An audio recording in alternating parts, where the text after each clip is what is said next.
hashtag positivity literally destroyed my life. It ruined my physical and mental health. I'd been like, darling, can you not see? I'm fine. I can do this. Everything is good.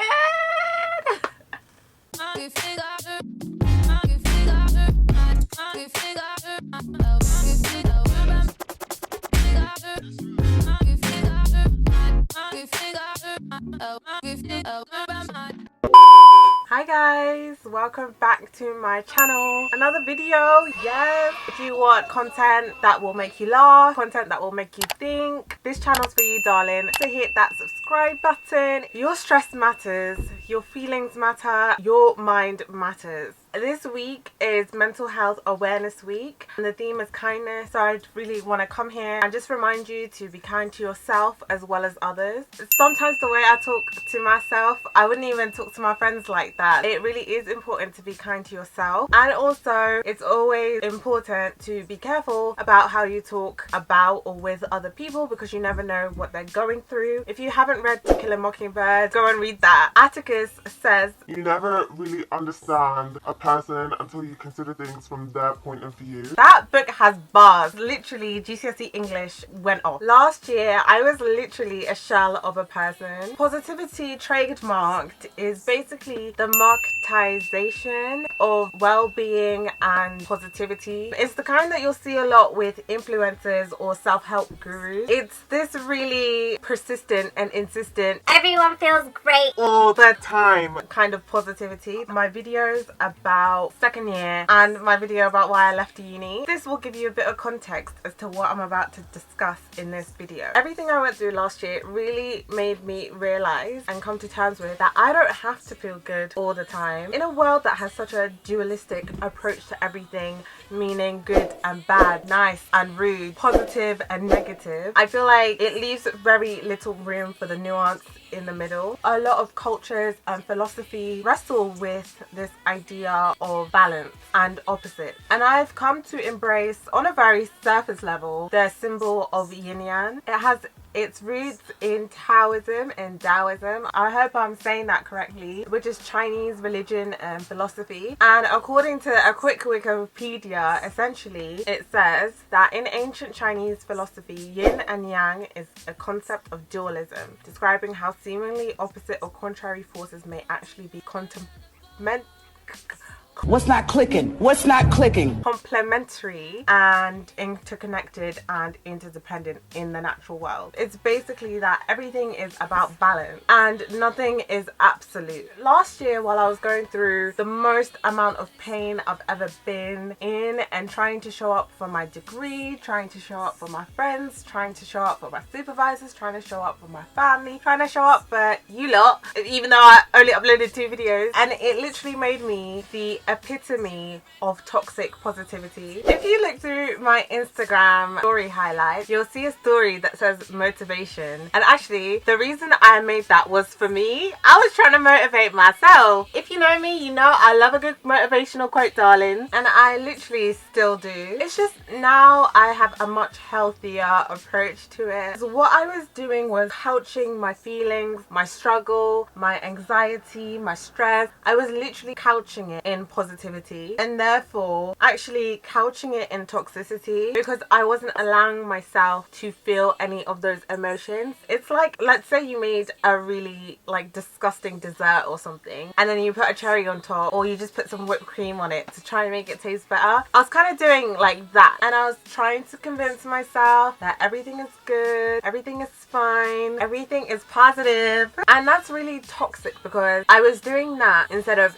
accepting my emotions, and instead of acclimatizing to my newfound reality and my feelings, I was trying to shift reality essentially into just positivity. Everything is good, everything is fine. Ended up taking a toll on my mental health. It's so energy depleting to like be around your friends and have to be all like, yeah, be like the you that I guess they're used to. But even that concept, I think that there is no single version of anyone, and it doesn't work like that, because we are all 3-dimensional beings. Shout out to my dust, because she could see before I could. She was the one that was like, you know, maybe like suggesting that I go to counseling, college counseling, which I've spoken about in a previous video, and so make sure you check that out to hear more about my experiences with counseling, therapy, and what that was like for the first time. But she'd been suggesting it, and I'd been like, darling, can you not see? I'm fine, I can do this, everything is good.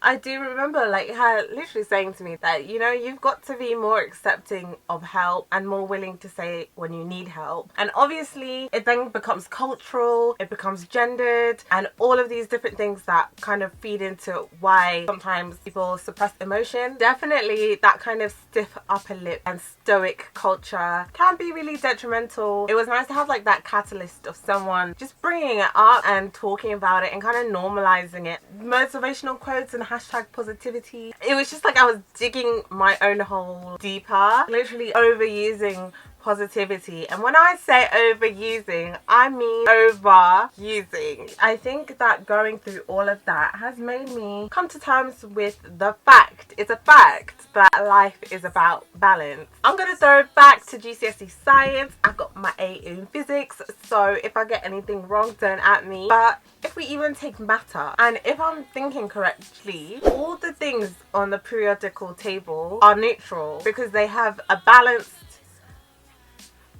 electrons and protons, and so they're neutral.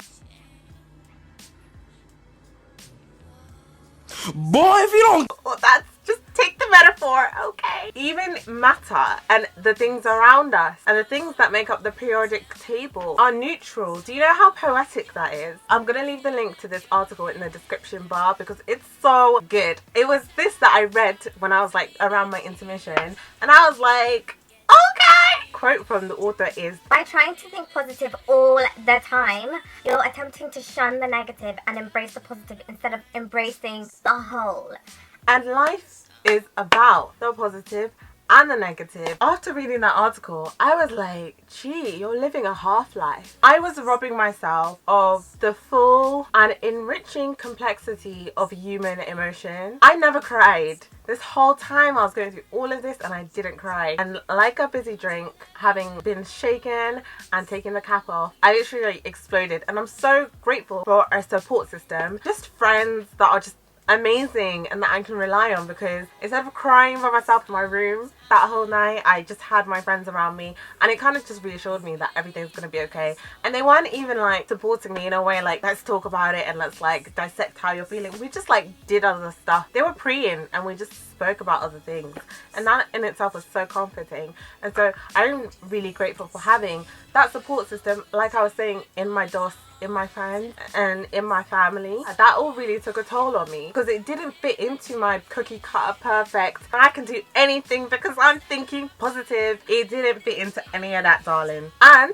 since we're on a roll with the metaphors, it's like drinking a cup of tea and the mug is cracked and you've glued it back together. Eventually that tea is gonna spill on you, and that's what happened to me. So leaving university and taking a break has really allowed me to recover, kind of mature a bit. Part of that has been to try and not to alter my thoughts, but it's just about being conscious of the thoughts I am choosing to entertain and listen to. So I've come to choose more hopeful and validating thoughts instead of these like toxic positive thoughts, because I allow myself to feel those emotions. It's me being kinder to myself. Dealing with toxic positivity is a journey. It's really about being, like I was saying in my cancel culture video, not being passive, being very conscious of what you're doing and what you're thinking, and not allowing life to just happen to you. There's always different ways to channel these things. I like listening to music. Reading fiction